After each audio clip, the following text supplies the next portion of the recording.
La fille commente que ce qu'ils font dans la voiture est une honte. La voiture bouge beaucoup. Elle se demande comment quelqu'un a le culot de faire ça en plein jour. Quelqu'un ouvre la porte. La fille court pour qu'il ne la voie pas. Un garçon sort de la voiture. Dites à la femme que je suis venue avec lui. Elle ajuste sa robe. La fille commente qu'elle ne croit pas que ce soit lui. Le garçon demande si la femme va bien. Elle dit oui et leur dit de partir bientôt. La fille dit que le garçon est sans vergogne. Puis il décroche son portable pour appeler quelqu'un. Le gars dit qu'il va répondre au téléphone. La fille demande où est le garçon. Il dit qu'il est dans une réunion très importante. Elle demande si le garçon est sûr qu'il est en réunion. Il dit oui, et comme ce n'est pas important, il l'appellera plus tard. Elle lui dit de ne pas raccrocher, mais il le fait. La femme commente qu'il devrait mieux parler avec sa femme. Le garçon dit qu'elle pourrait soupçonner quelque chose. Elle dit qu'il a raison et leur dit de se dépêcher. La fille, cependant, a tout entendu et dit qu'ils ne valent rien et que cela ne restera pas ainsi. Cherchez une pierre au sol. Prenez-le et allez à la voiture.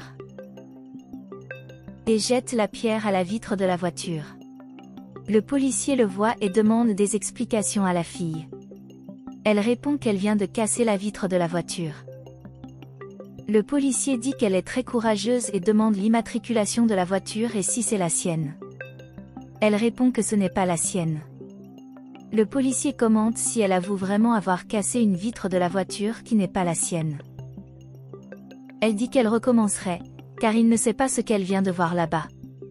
Le policier dit que cela n'a pas d'importance, car la voiture est une propriété privée et qu'elle paiera les dégâts. Elle dit qu'elle ne paiera rien parce qu'elle a vu son mari s'embrasser avec une autre femme dans la voiture.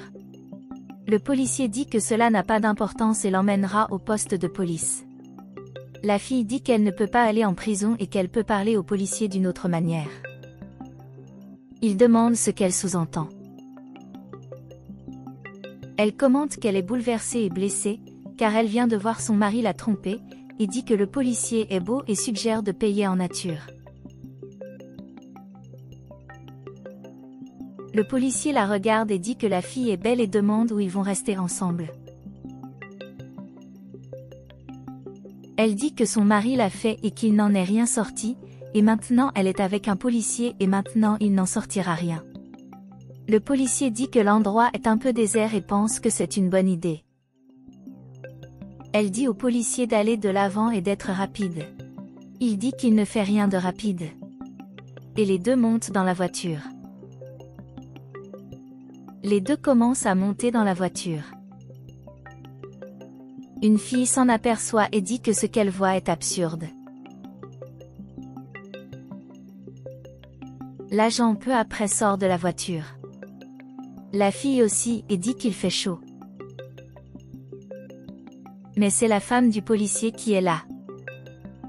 Il essaie de s'expliquer. La femme dit qu'elle reste à la maison pour s'occuper des enfants et qu'il est dans la rue à le faire. La fille est en colère contre lui, car il est marié. Le policier dit qu'elle l'a persuadé. Sa femme dit qu'il est sans vergogne. La fille dit à sa femme, que le policier n'est même pas tout ça. Il lui dit de se taire et va parler à sa femme. Elle dit à son mari de ne plus se présenter à la maison. Il se met en colère et dit qu'il va arrêter la fille. Et il lui dit de ne pas partir et court après sa femme.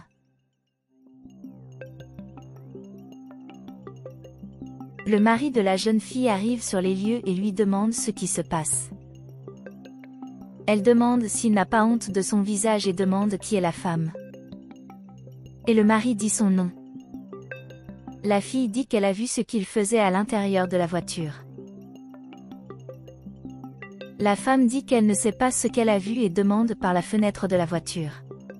Elle se moque et dit qu'elle a cassé le verre, pour se venger de ce qu'ils ont fait. Le garçon pense que c'est mal et se demande ce qu'elle pense qu'il faisait avec la femme. Elle dit qu'elle a vu toutes les vilaines choses que les deux faisaient à l'intérieur de la voiture, et a encore l'audace de lui mentir quand elle l'a appelé.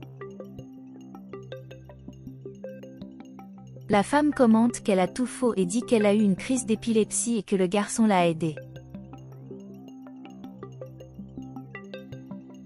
Il dit que la vérité est que la femme est un vendeur de voitures. Et la femme dit qu'elle testait la voiture qu'il allait lui donner. La fille est gênée et demande si vous l'avez vraiment achetée pour elle. Il dit oui et elle a cassé le verre. La fille dit que c'est une solution facile et lui demande s'il lui pardonne. Le garçon dit qu'il pardonne, et dit que s'il était à sa place, il ferait la même chose, et dit qu'il accepte les excuses. Et les deux s'embrassent. Le policier arrive et demande ce qui se passe. Le garçon demande si c'est lui qui a menotté sa femme.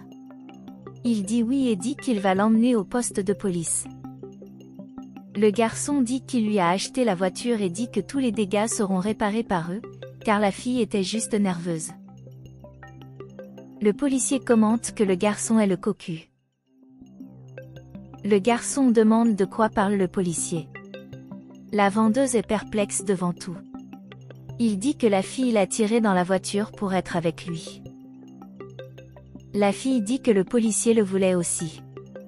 Le garçon demande si elle est folle et comment elle lui a fait une telle chose. Elle répond qu'elle pensait que le mari était avec la femme là-bas et qu'elle voulait juste payer en nature. Le policier dit que cela lui a coûté son mariage et qu'il emmènera la fille en prison. Le garçon dit qu'il peut le supporter et qu'il ne veut plus jamais revoir la fille.